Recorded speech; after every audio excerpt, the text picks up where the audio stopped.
Welcome, everybody, to the Beards and Bible podcast. My name is Josh. I'm joined today by good friend Gabe Rutledge. Gabe, how you doing today, man? Good. Wow, you just started speaking a lot louder than when we were. Sorry. Yeah, I got my radio voice on, and we're back. Yeah. We were talking for a while there before we started recording, and then you just doubled the volume of your voice. So my eardrums are. No, I'm doing good. Good. Yeah, it seems like you had a good little vacay. Yeah, it was great, man. We got a chance to go to Beaufort, South Carolina, where my dad is, and spend a week just unplugged and relaxing. And Nice. I caught a shark. Yeah, I saw that. Yeah, It looked like it. 2 feet No. long. No. It's a I was gonna say, hey man, a shark's a shark. I think shark is a shark. You don't want to underestimate that shark. Mm-mm. Did you get a paddle and just bludgeon it to death with a boat paddle? Or? Man, so my dad has this buddy called Hayward. That's the guy's name. And I don't really know if I've ever seen him with a shirt on. He's one of those guys. Okay. Just lives by the water, lives for the salt. He is just sounds like a Florida man. He is like a Florida man in the low country of South Carolina. And Hayward loves to fish, and he has been fishing those creeks and those marshes his whole life. And he knows everything there is to know about crab and whiting and redfish and shark. Apparently he caught a big tiger shark the week before we went out there. So when he knew I'd hooked a shark, he got like the excitement on his face. Nice. Was incredible. And he knew, he was like, you got a shark, man. You got a shark. Come on, reel him in. Come on. You got it, Josh. Come on, reel him in. And I'm like super excited, you know. Did you rip your shirt off like him? Dude, as my shirt magically fell off and my shorts turned to jean shorts. I don't know why. It's crazy. Your pecs just ripped it in half. Yeah, I think that's what happened. Yeah. But the shark, man, I don't know if have you ever caught a shark? No. They fight like crazy. Yeah. So even though I knew it wasn't huge, it was a fighter more so than any other fish that I'd ever pulled in. So I'm pulling him in, and then the shark actually swam to the anchor line and wrapped around the anchor line. And Hayward's like, yeah, they do that, buddy. Come on, I'll pull up the anchor. You pull up the shark. So we're fighting it together. And it was a bonnet head shark that was about 2.5 feet long. Nice. So nice. Yeah. You want to put your knife in your teeth and dive down and just cut it off the anchor line and stab it to death down there under the water. Yeah, you know. Yeah. You feel super manly doing stuff like that, but then you talk with people that have caught tiger sharks that are 9-10 feet long, and you don't feel manly anymore. So anyway, do you think your shark fishing days are over, or they just begun? Was this the? I think they've only just begun, my friend. Yeah, you got the shark fever. I got shark fever. So I'm going to start cutting my hand before I come to the water and bleeding into the water. Come on, sharks. Now every year when you watch Shark Week on Discovery, you're like, that's about the size I caught right there. I know exactly what those guys are like. I've been in the cage and seen the great whites. You got to get in their head before they get in yours. In the marshland of Beaufort, South Carolina. Me and Hayward used to run those swamps and catch the shark. Okay, so now that we're talking about very interesting, salty older men, it's probably time for us to talk about Terry. Do you remember Terry? Yeah, I thought about Terry when you mentioned no shirt. Yeah, Terry was did he live in the same apartment complex as I did? Is that how he did? He did. Okay. So that was our junior year at Southeastern. You and Ryan, who was my roommate for about 2-3 years, lived in an apartment complex, and Terry just kind of showed up one day. Yeah. How would you describe Terry? Shorter guy, wiry. Think of a human with alligator skin. That's how sunburnt and just destroyed his skin was by the sun. Yes. Constantly inebriated. Cigarette hanging out of his mouth all the time. Yeah, very loud. Yeah. Coincidentally, the only picture I have of Terry, I could not show anyone because of just the gestures that he's making in the picture. But I have a picture of me standing next to Terry. He's from Live Oak, Florida. I wonder if he's living still, I would be very surprised. That was over 20 years ago. Terry had been pretty hard on himself. Yeah. Yeah. But what reminded, so Hayward, my dad's friend, is not as rough around the edges as Terry. I'm sure there are times in his life perhaps he was, but Hayward is sober. Hayward's not a drinker. But Terry would pull me. He would see me pull up in the parking lot of the apartment complex and just start yelling, like, I mean, in a friendly way, like excited to see us and waving across the parking lot and just cursing and all that stuff. Yeah, yeah. In a very endearing way, he would call you profanity. Yes. Yes. Yeah. Extremely racist. Yeah. As well. Yeah. It was just interesting that this older dude that was pretty rough around the edges seemed to take such high interest in us as young college kids, and we didn't know what to do with it. But I seem to remember him being very well educated about fishing and gators. Yes. Yeah. He was a classic Florida man. Textbook Florida man. He was textbook Florida man. So that is a real thing if you have never lived in Florida. So it's memory lane there. So would you say after your vacation that you're sunburnt but not rested? Ooh. So SBNR, you say? Oh yeah. If you take the first letter, SBNR. Huh. You know, I've always heard that SBNR stands for something else besides sunburnt but not rested. Really? Yeah, and that is spiritual but not religious. Religious, yeah. Have you ever heard that? Yes, I have. I've heard people say that. I'm spiritual but not religious.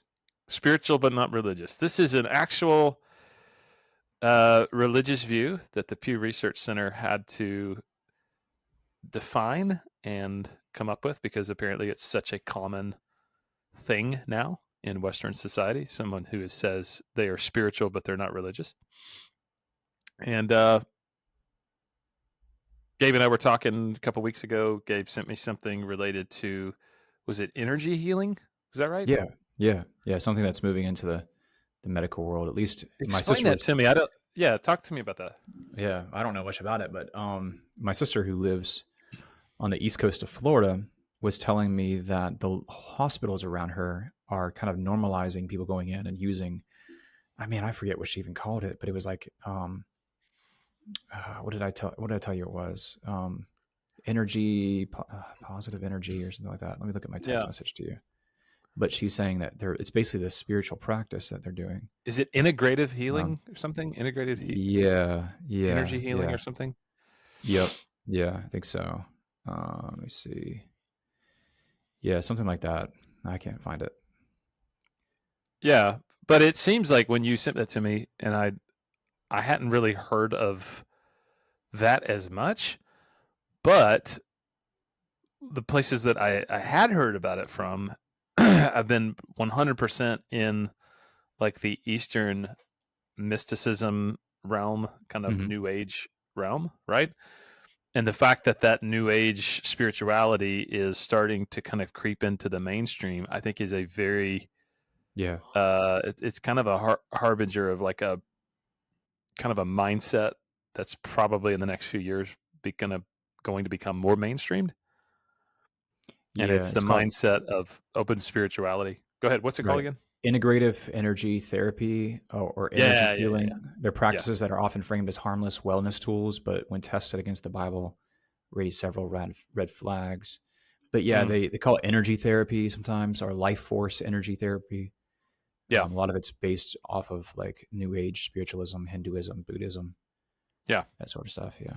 So we live in this really weird cultural moment because many people who would consider themselves very, very educated, very progressive, enlightened modern people might go to the Ark Encounter and the Creationist Museum and scoff at that and say, I believe in science. But then say they also believe in crystals, ghosts, and integrative energy healing. Mm-hmm. So there's not this move towards us as a society becoming strict secularist and materialist. We're actually far more spiritual than we give ourselves credit for being. It's just that our locus of spirituality is moving from monotheism towards a different type of spiritual meaning. So we would scoff at creation science and say, I believe in science, but then actually we don't believe in science because we're taking a crystal or we're saying I have a spirit animal, or that person gives off a good vibe, which I had to explain that to somebody the other night. They were like, I really like the vibe of this worship service. I was like, actually, that means like vibrations, like a chakra. Like we don't believe in that as Christians. So all of these like words, phrases, ideas are moving into the mainstream, probably because there's a lot of people who say they're spiritual, but they would not say they're religious. Mm-hmm. Have you talked to people that would like be textbook spiritual but not religious? Yeah. I think people, especially that go on the deconstruction journey, they seem to kind of come back, like the pendulum kind of swings back, and they're like, well, like I know Rhett from the show Good Mythical Morning, he kind of did the same thing, where he kind of like fully deconstructed his Christianity, and then it kind of came back, and he's like, well, I'm going to do some spiritual practices. He talks about it in one of his podcast episodes, Ear Biscuits. I'm going to do some spiritual practices. So he does like meditations, he does yoga, but also he believes in the teachings of Jesus as well, that they're good, that they're applicable to your life. But he wouldn't identify as a Christian. So it's interesting. Right. Yeah, he doesn't have a set religion, but he is a very spiritual person. Right. I think where this gets confusing as Christians is there's a lot of people who would say they're spiritual but not religious that would say, well, yeah, I'm a Christ follower. But they're only a Christ follower if they get to define what that means. Mm-hmm. And they would never truthfully submit themselves to Christ's definition of what it means to be a follower or a disciple. It's that you stand over the teachings of Jesus and you carefully curate the ones that you like. Mm-hmm. And you have an understanding of what it means that Christ was Christ. We've talked about our friend Richard Rohr, who taught that Jesus and Christ are two different things, and Christ was conscious of the inner divinity within him, and so you too can be conscious of that through Christ consciousness and an awakening of the self and all sorts of stuff like that.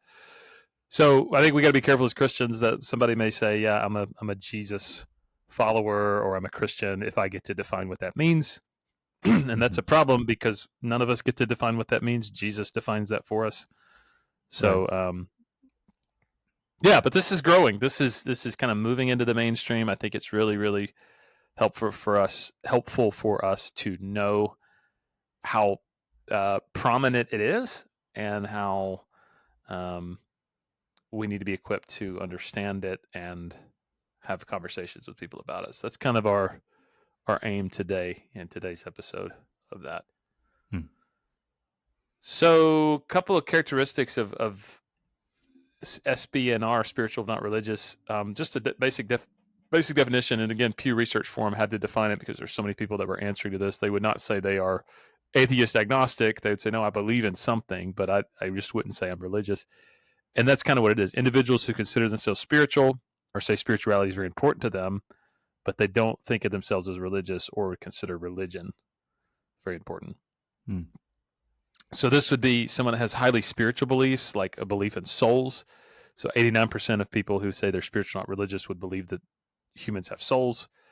88% of those who would say they're spiritual, not religious, believe in a spiritual world beyond physical reality. And that is almost as high as religious individuals. So that's a really interesting observation. Yeah. Yeah. But like I mentioned earlier, there's a different locus of spirituality.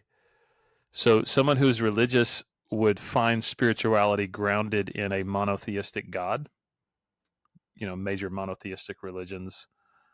But those who are spiritual, not religious, would tend to find spirituality in nature, in animals, or in objects, like crystals. Which I don't understand the crystal thing. Do you really fully grasp what's going on with that? Just the crystals, I believe. Yeah, they emit a certain energy or frequency. Yeah, I went to Hot Springs, Arkansas. Is a really big has a really big crystal mine. A lot of quartz, crystal mines and stuff there. I went to one of the gift shops in downtown Hot Springs. Well, a lot of them have crystals and stuff, but it's very new agey there. But yeah, that's the idea. Is that the excuse me. I think like the clearer the crystal, the more good energy kind of it gives off. Oh, interesting. Yeah. But it's interesting how we, like you said, the locus of, when we detach ourselves from the locus of like just a scriptural faith, the biblical faith, we have to attach we have to come up with all these different anchor points of, and they end up being some really weird things. And crystals is just one of those things. Well, and I think that's what's so hypocritical about our culture right now is we will scoff and mock beliefs of Christians, right? Mm-hmm. You believe in talking snakes. And it's like, well, you believe that you take a rock and lay it over your chest. It, it heals your chakra. So, I mean, like, what are we talking about here? Yeah.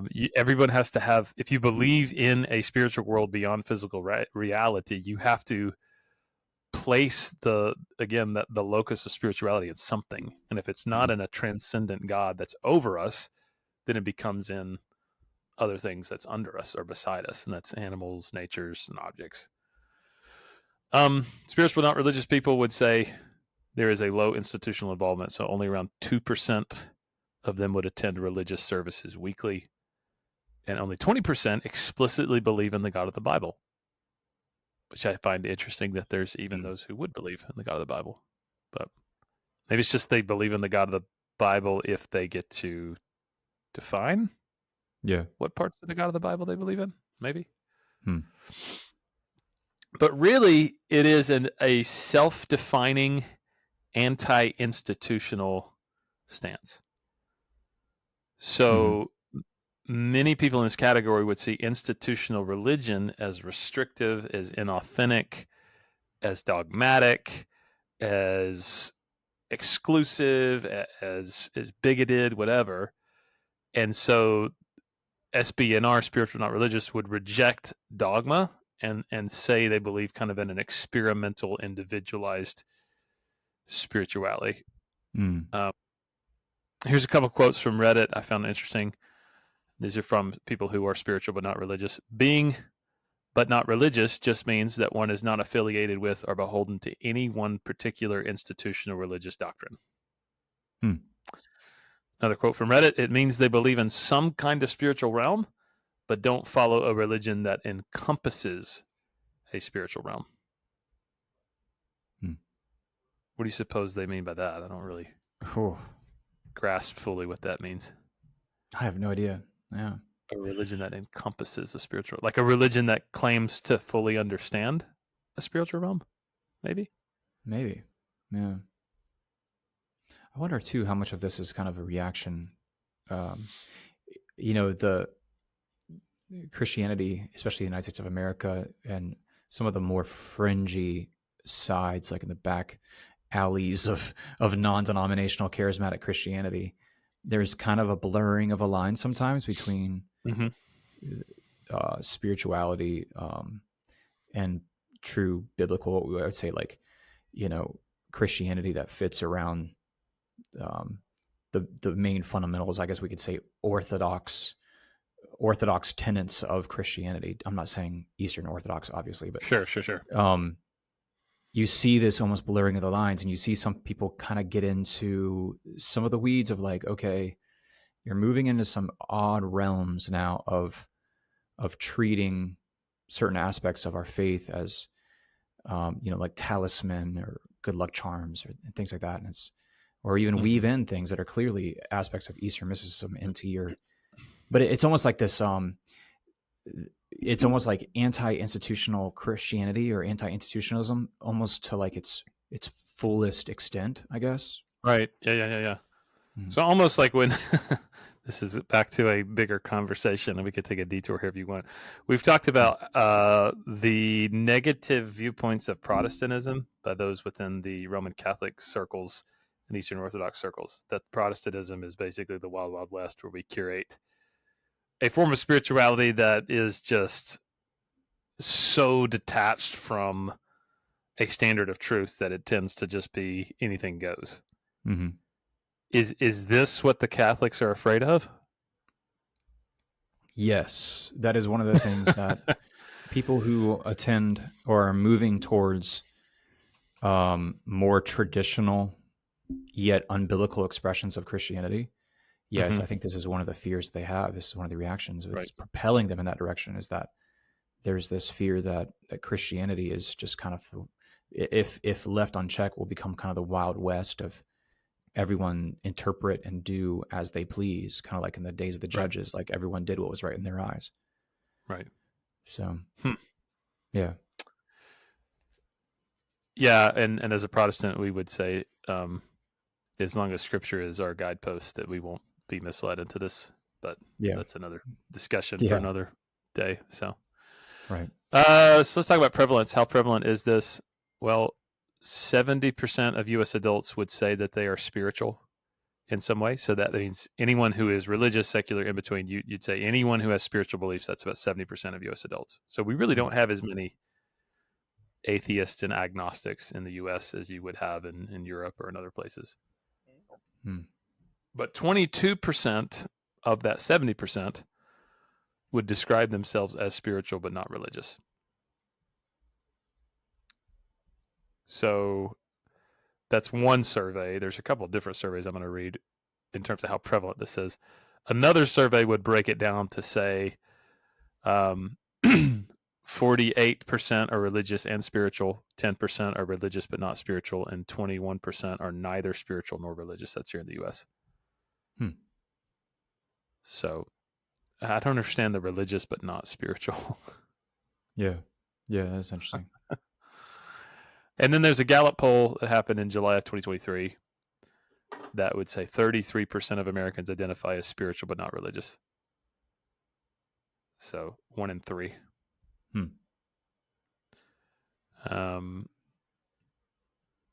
Another survey point is that the spiritual but not religious crowd would fall into the nuns category. We've talked about the nuns category before, like nothing in particular. But just because they're nothing in particular doesn't mean they're not spiritual. So that would be 28% of U.S. adults in the nuns.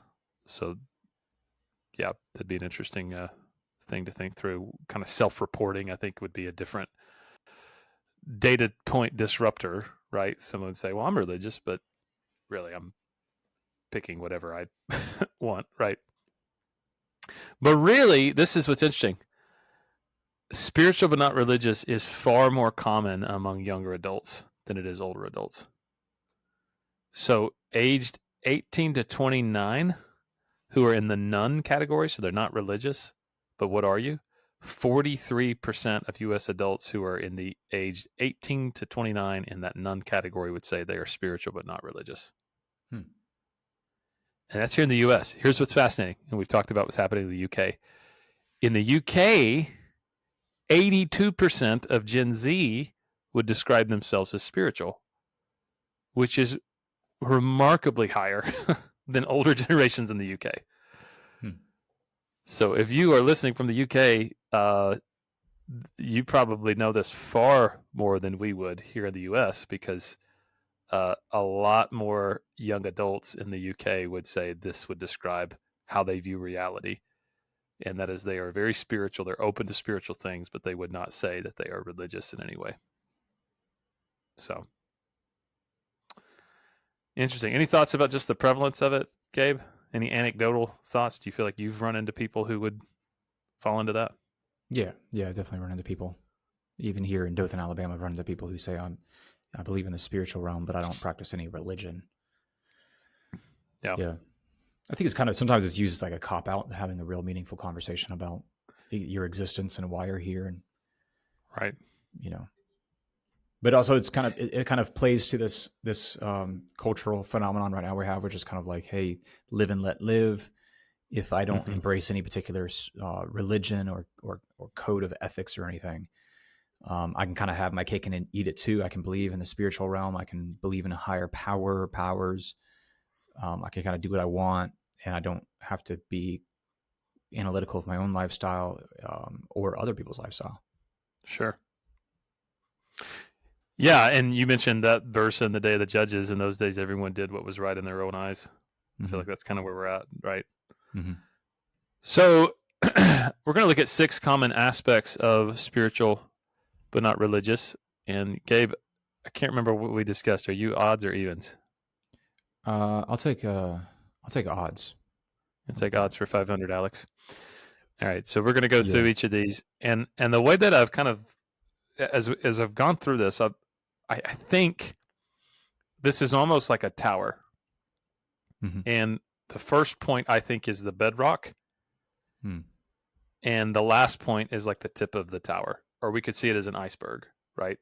So the first point is kind of the foundation of the bottom of the iceberg. And then the last point would be like the manifestation, what's sticking up out of the water, right? So keep that in mind as we go through it. Yeah. So Gabe, you're the odds, is that right? Yeah. So, all right. Kind of breaking down the common aspects of this mindset, starts with this idea of feelings as your authority. So you might hear something along the lines of like, I follow what feels spiritual or peaceful to me, and that's how I know it's right. That resonates with me.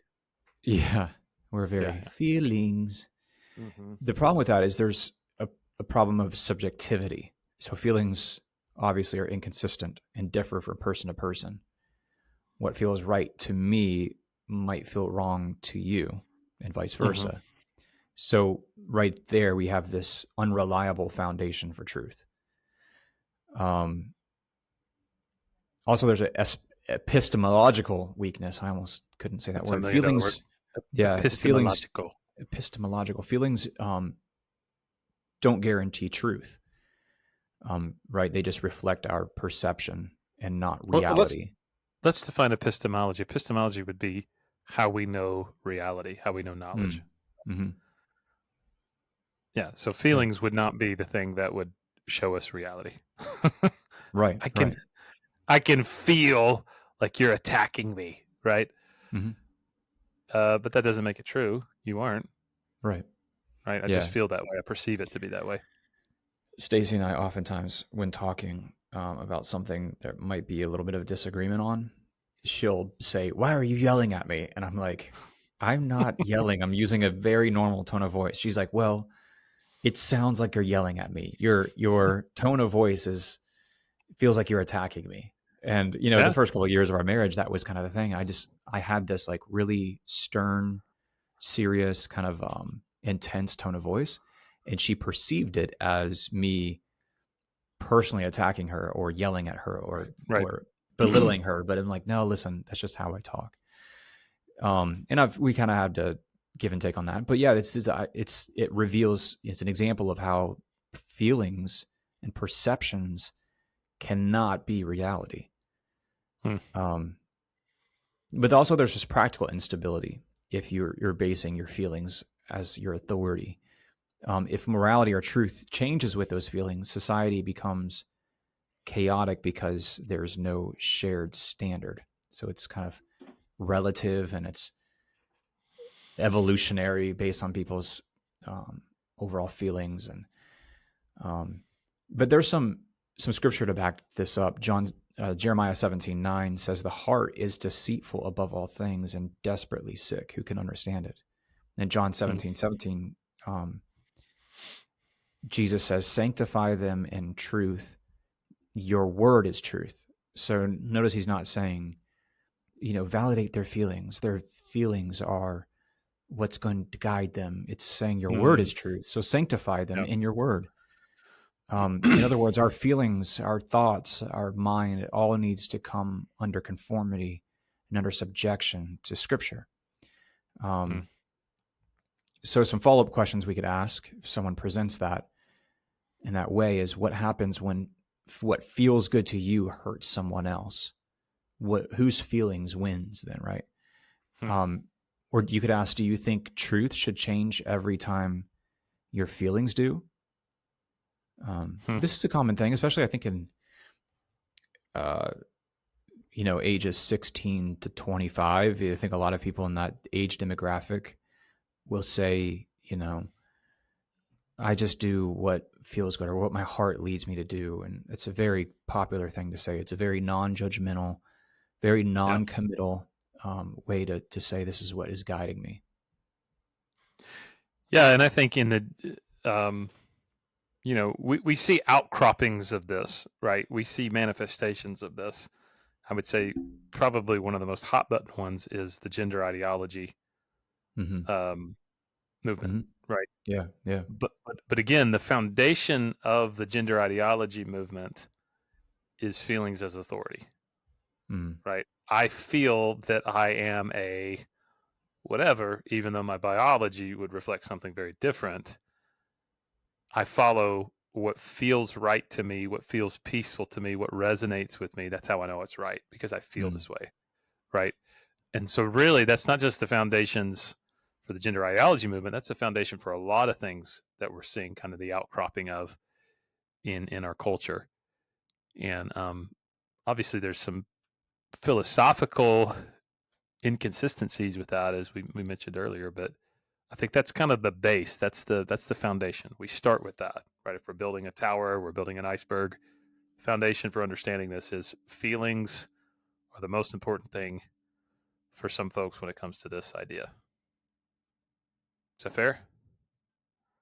Yeah, totally. Okay. So kind of the next, if we're building that tower, first floor of this would be then, and a very practical outcropping of that would be self-defined morality. And so that mindset basically says, I decide what's right and wrong for me. I don't need some ancient book telling me what to do. Or I've heard it said this way: I don't need a bunch of white men in the Vatican telling me what to do. who wrote the ancient book, right? It's not an ancient book. It's a bunch of white men who are trying to keep people from truth. They're controlling people. I'm the one that decides what's right. I'm the one that decides what's wrong. Nobody else does. And so that feels really liberating, right? I mean, gosh, nobody's going to control me. I control myself. It's the master of my own destiny. But the problem is this leads to moral relativism, where moral relativism basically says everyone has their truth and you live your truth. But if everyone gets to define their own morality, if everyone gets to define their own truth, two opposite claims will inevitably claim that they're both true. And that violates the law of non-contradiction. How can they both be true at the same time? How can 2 plus 2 be 4 and 2 plus 2 be 6? Just because I feel that it's 6. Right? I mean, that seems like a logical fallacy. It seems like a very obvious one. So moral relativism, which leads to significant logical fallacy of contradiction, it gives no basis for justice. If right and wrong are subjective, then injustice like racism or abuse or, climate change or climate activism, you can't objectively condemn someone because your moral outrage is simply your opinion. You may think it is egregious and horrible and awful that someone did something that you perceive to be racist, but what if I perceive that it's not racist? It feels right to me to say that it's not. Well, it feels right to you to say that it is. So who wins? Right? And then ultimately it just destroys social cohesion. I think this is probably why we have such a polarized country right now, is because there are no shared moral norms. That rabid individualism where everyone is right in their own eyes has eroded trust, and there's no cooperation. And we've mentioned this verse from Judges a couple of times, Judges 21:25. Everyone did what was right in their own eyes. That's kind of where we're at. And God in Isaiah 5 says this: woe to those who call evil good and good evil. So God has a standard for what is good, and God has a standard for what is evil. And that's not us deciding what that is for ourselves. We have to receive God's standard, not create our own. Does that make sense? Yeah. Yeah. Where have you seen moral relativism fleshed out in our culture and context? Well, I think like you said earlier, I think in the LGBTQ movement, it just is replete with moral relativism. Mm-hmm. This idea of just doing what you feel like is love. But who defines what love is? Right. Exactly. Yeah. Right. Yeah. Yeah. So the third, is it? Are you done with your? Yeah. Okay, I didn't want to cut you off. Yep. No, you're good, man. The third kind of characteristic we see of this spiritual but not religious is this rampant rejection of anything organized religion. To summarize it, you might hear someone say, "I don't need church or organized religion. It's corrupt. It's judgmental. It's unnecessary for my personal faith." Mm-hmm. But there's some problems with that, of course. Like you mentioned earlier, loss of social structure, because humans flourish around and in these social structures, like church, like organized religion, and you just look at American history, for instance. The greatest gift, one of the greatest gifts, the American church and organized religions have given us is the university. You look at Harvard, founded by Puritans, Yale, founded by more Puritans, Princeton, Presbyterians, Columbia, Church of England, University of Pennsylvania. The list goes on. Brown, Dartmouth. Like the list goes on of like churches have not just churches, but institutional religions and denominations have provided us places of like incredible higher learning that have lifted the quality of life in so many ways, innumerable ways. But those were started by religious people, by denominations. And I think it's foolish of us to just fully reject all that. That, yeah, there is corruption. Yeah, there's probably judgmentalism, but the local church is essential to your personal faith and growth. But I think rejecting all organized forms of spirituality, it isolates people and removes those checks against like self-deception. Yeah. Do you think that for some people, if we injected the truth serum, mm-hmm. it would be that organized religion offers an accountability that many people simply are unwilling to receive? Yeah, for sure. Yeah. And that makes sense if like the foundation and the first floor of this movement is my feelings matter and they rule more than anything. Mm-hmm. Therefore, I decide my own reality. So then I would not ever belong to a group that would tell me that I'm wrong. Mm-hmm. Right? Yeah. Maybe that's an oversimplistic way of saying it, maybe? Yeah. No, this mindset, it organizes the historical role of religion, like I was saying, how it gave us these universities, these places of higher learning. And yeah, it's like I can't express enough what these universities and these people have done within these academic spheres to heighten our awareness of human rights and ethics, and they've shaped art and law and how we govern ourselves. Dr. Rutland, former president of Southeastern University, would always say at a commencement ceremony, at graduation, he would always say, guys, he would turn around and look at the graduates. And he turned around and looked at me and said this as I was sitting there on the stage. He said, if there's one thing for sure, if you ever see a turtle on a fence post, you can know one thing for certain. He did not get there by himself. And I think Western civilization, and in particular, the United States of America, we are a turtle on a fence post. And what got us to where we are at is institutionalized religion and institutionalized faith.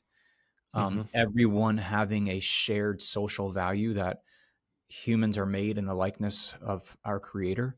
Yeah, we've stumbled along the way for sure. I would say institutionalized slavery and treatment of maybe Native American peoples. That's some areas that we definitely could have done better at. But what's interesting about that, though, is actually those failures, I would say, in our nation's past, were due in part to the dehumanization of those people. There was a void, I would say, of true biblical values there. But going on, though, there's like this practical incoherence in this idea. So people who reject organized religion, they often adopt new structures like yoga, mindfulness groups, meditation. Meditation groups, all these, just proving that they need this communal practice. It's natural desire in all of us that we desire some kind of connectivity to the spiritual realm, and we desire that through and with other people as well. Yeah, for sure. Yeah. So some scripture to speak to this would be Hebrews 10:24-25. Don't neglect the meeting together, as is the habit of some, but encourage one another. Ephesians 4:11-13. The church exists to equip the saints and to build up the body until maturity. So there's this vital role in like meeting together, exchanging shared values. There's these checks against self-deception, like I said. There's nothing quite like just sitting, face to face with a real human being every week and worshiping with them, but also conversing about your faith with them. And but some questions you might use to push back someone with this mindset of I don't need organized church or religion is, if Jesus valued the church enough to die for it, why would following him mean you get to avoid it? You get to be a non-participant in it. And can you fully love and follow Christ while rejecting his body? And I think we have, especially since COVID, the idea of live streaming our services has just absolutely exploded, right? And it's such a prolific offering that churches can now provide.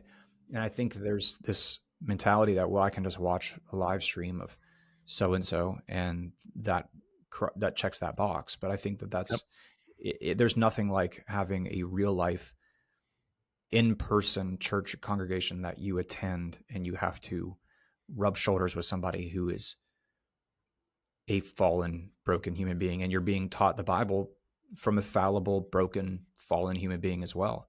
There's something very wholesome and vital in that. Would you say that folks who are true born-again Christians that actually do know Jesus have been more heavily influenced by this mindset than they have biblical Christianity? Yeah, I don't know. You know what I mean? Because we're talking about like facts as feelings. We're talking about, I pick what's right or wrong. And we're talking about then I get to say I don't really need church. I can't tell how many people I've met that would affirm, intellectually at least, belief in Christ, but through their words and through their actions and attitudes, they reflect really those 3 points of spiritual but not religious. You know what I mean? And especially with the whole I don't need to go to church to be a Christian. That's kind of like, well, you think that only because you think that your mindset and your mentality trump scripture, right? Right. Yeah. Yeah. So the fourth aspect of this mindset, spiritual but not religious, would be then a customized belief system. If I reject institutional religion, there's a hunger within me for transcendent truth or for answers, and I have to find it somewhere. If I reject, institutional religion, so what happens then? I create my own spirituality from different sources. A little bit of Christianity. I like the parts and aspects of Jesus that resonate with me about loving your neighbor and all that kind of stuff. Eastern religion, I really love the idea of, yoga and meditation and these kinds of things, mindfulness, crystals.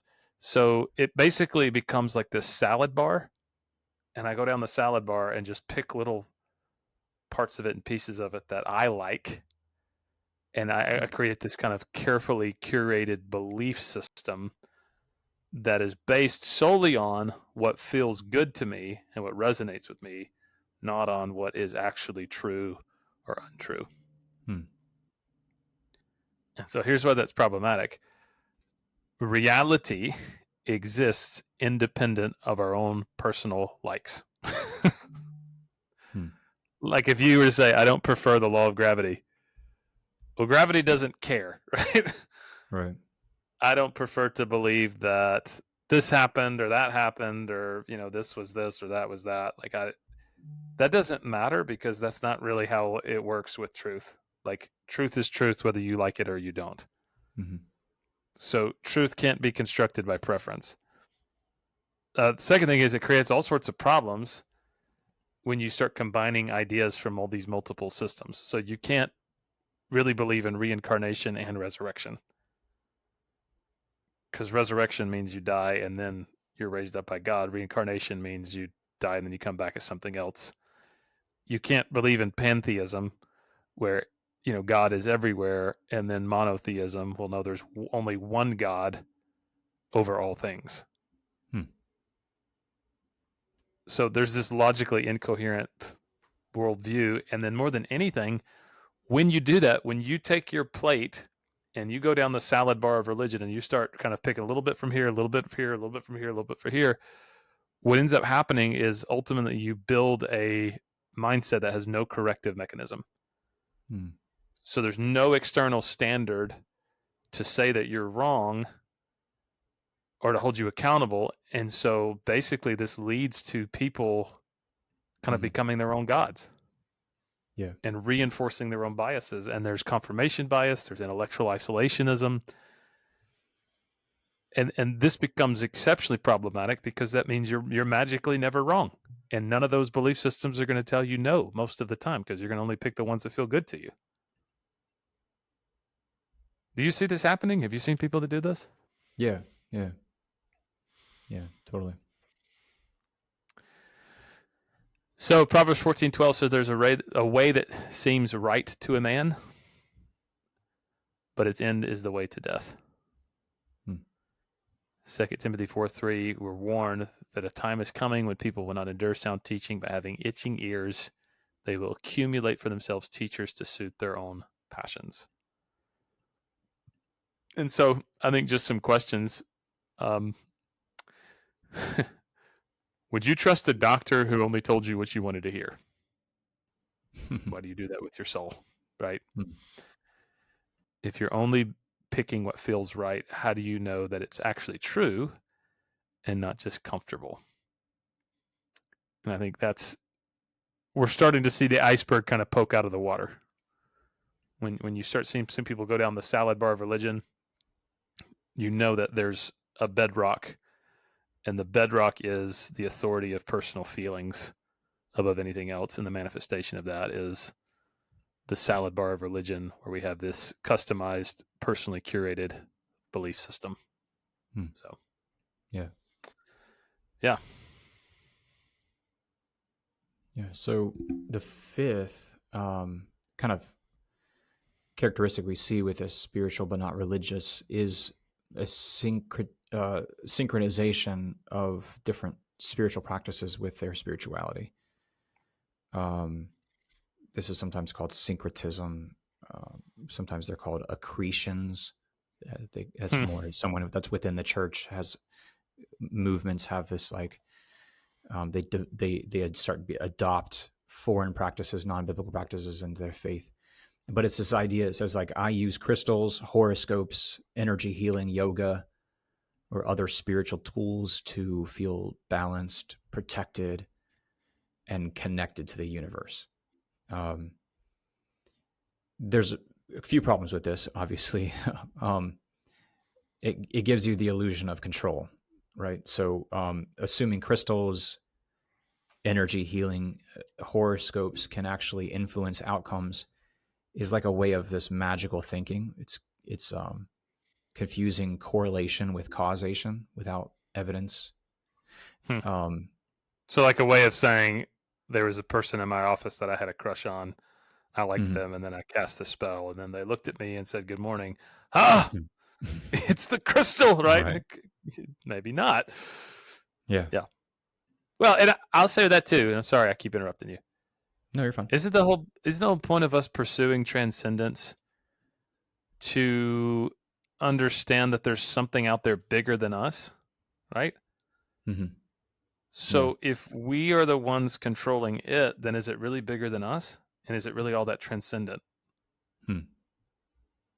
That's just me. But anyway, I Yeah. digress. Well, yeah, Sorry. it's like, where does this power come from? If they have spiritual power, where does it come from? Yeah.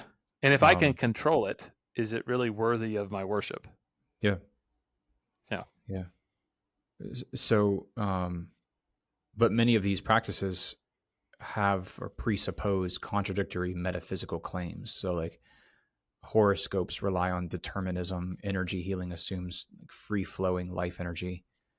We like to kind of pick and choose, like a trail mix or something, but it's like they can't all be true at once. And there's some scripture that speaks to this.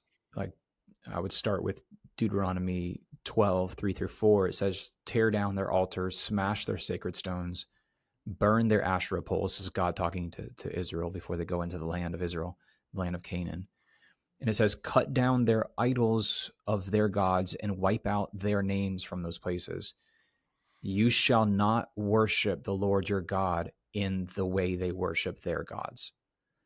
So right away, like, Deuteronomy is saying, what God's saying through Moses and Deuteronomy, avoid borrowing from their pagan modes of worship, even if it's the object of that is me. Don't do it.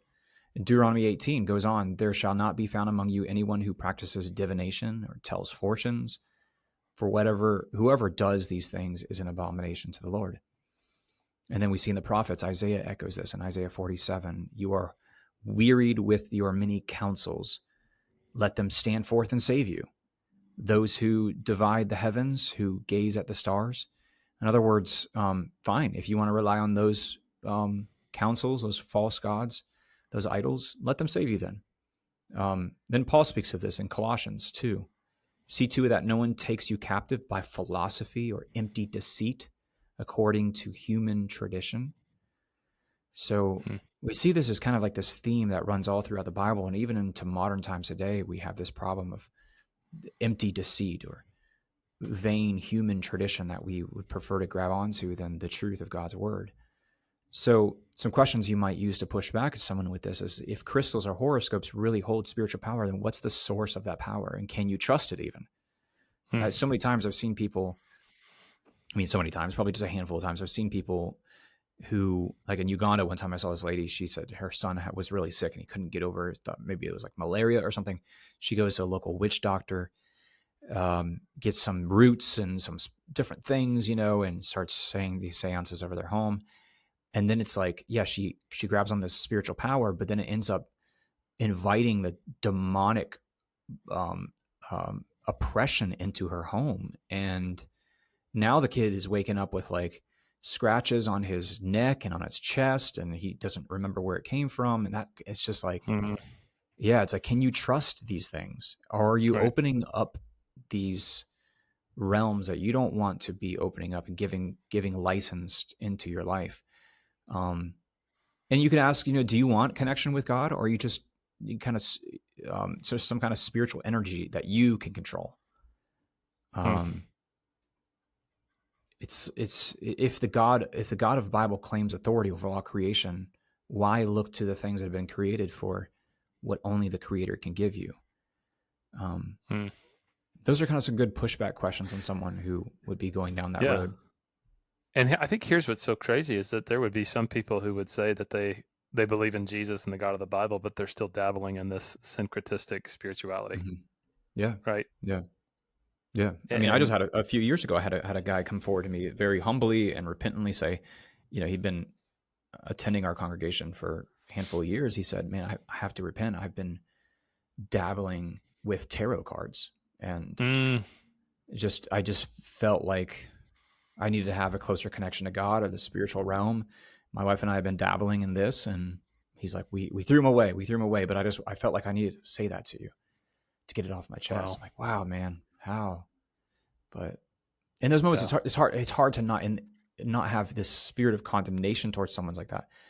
You're like, how can you be a believer for so long and be under my teaching and my discipleship, yet still do that, and you're like, man, so quick we are to run towards that stuff because it's tangible, it's visible, there in front of us. We can control it. But I'm sorry, I think I interrupted you before you started. No. That's exactly what I was saying. Just this idea of, I think, in a day and age in which we are mixing all sorts of spiritual practices together because we believe that feelings are authority, it's becoming more and more common for people who identify as Christians to mix those things in with their practice of Christian faith. Yeah. And I think getting into the integrative energy healing or whatever you're talking about, your sister told you about, I think that's probably an example of that, right? Yeah. And so I just think that that's the spirit of the age right now. That's the cultural zeitgeist. And again, if we're going to use that analogy of kind of the iceberg, it all starts kind of at that foundation. This is the outcropping of it. And really the last aspect of this mindset, and probably, where this inevitably and ultimately leads to, is transactional spirituality, where spirituality is not about connecting with the divine authority that rules and reigns of the universe. Spirituality exists now only for what it can give me.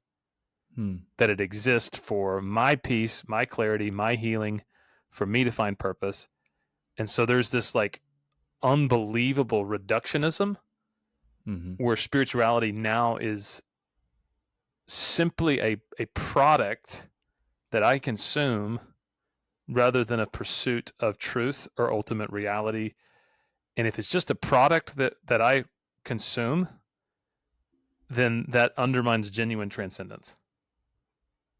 And really, it's just nothing but self-centeredness. That's all it is. And then it sets people up, I think, for significant existential crises, because inevitably life gets hard, suffering comes to everybody. And this transactional approach fails because it can't explain pain. It can't redeem pain. It can't explain suffering. So like, it only works if it works for me, right? If crystals help that cute guy at your office to notice you in the elevator, awesome, crystals work. But then you get cancer and all of a sudden crystals don't work, right? Yeah. And I think this kind of self-centered, consumeristic, transactional approach is completely incoherent. So if spirituality only matters for what you get out of it, then it has no intrinsic worth at all. And so there's no such thing as an ultimate claim for a belief system. And so it's ultimately meaningless. Why do you need it? Why would you use it? Why would you have it? Right. And this is like completely opposed to the teachings of Jesus, which is why I find it fascinating. So many people who fall into this belief system would also say that they're admirers of Jesus, because Jesus says in Matthew 16:24, if anyone would come after me, let him deny himself and take up his cross and follow me.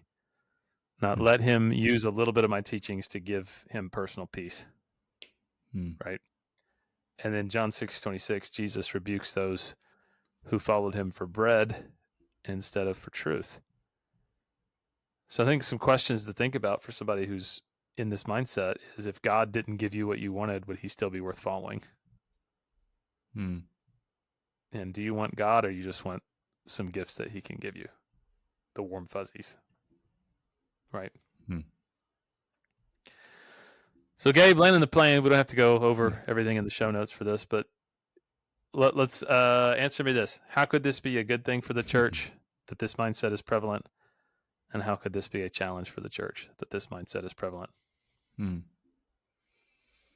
Well, I think it just reveals in us this hunger for meaning and wholeness as a people group, as a nation.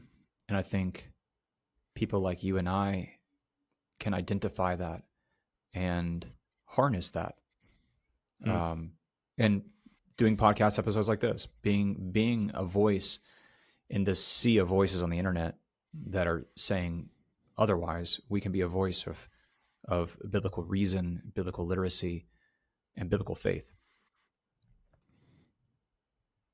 Why would it be challenging that this mindset is prevalent beyond the obvious reasons?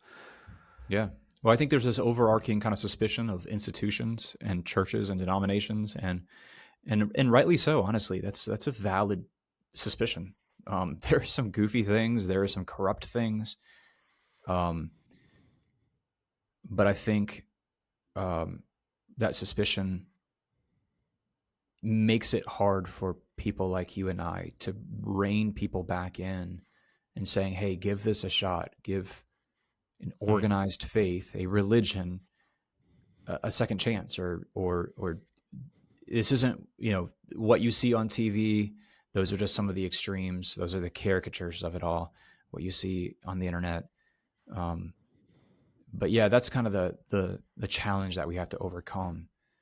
One of the challenges we have to overcome in combating this. Yeah, I think I'm with you. I think the good part about it is there's hunger, and there people were created for communion with God, and so there's a part of their soul that's hungry for it, and people are becoming more aware of that.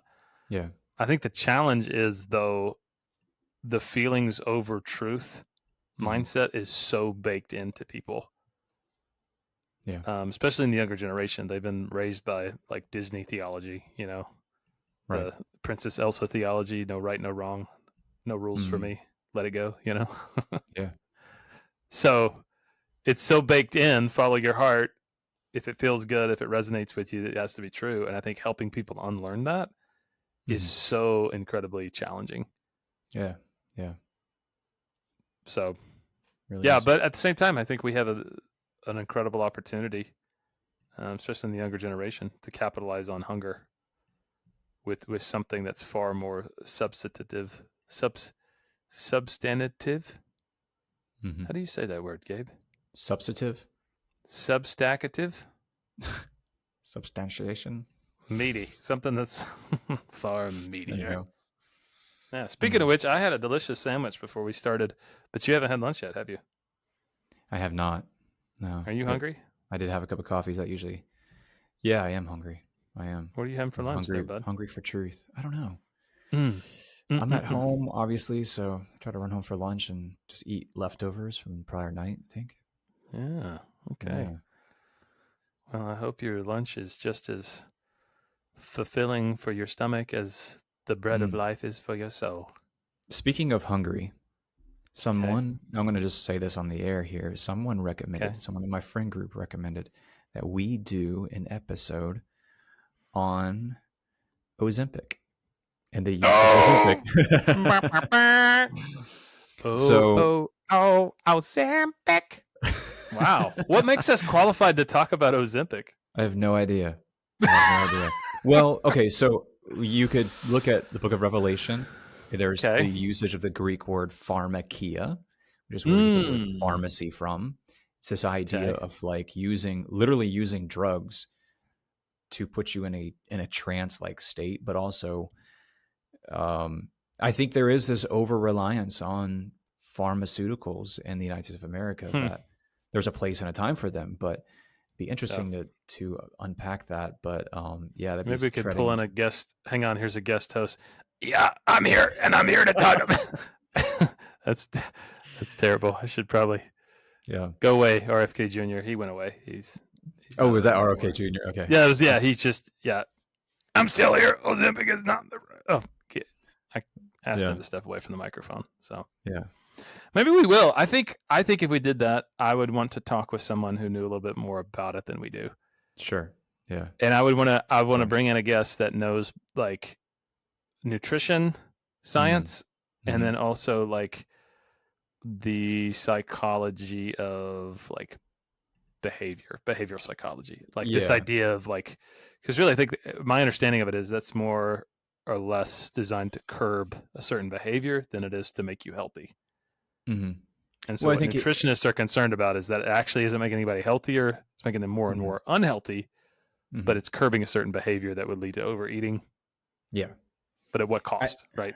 Yeah, I think we could broaden the topic of something like, hey, Americans seem to like kind of like shortcuts, basically. Yeah. We kind of like to take a pill and get it done. But anyways, think about it. Yeah, if you guys want to hear an episode on that, let us know. Send us an email, or if you're a nutritionist or a behavioral psychologist that knows something about that, send us an email, beersandbabapodcast@gmail.com.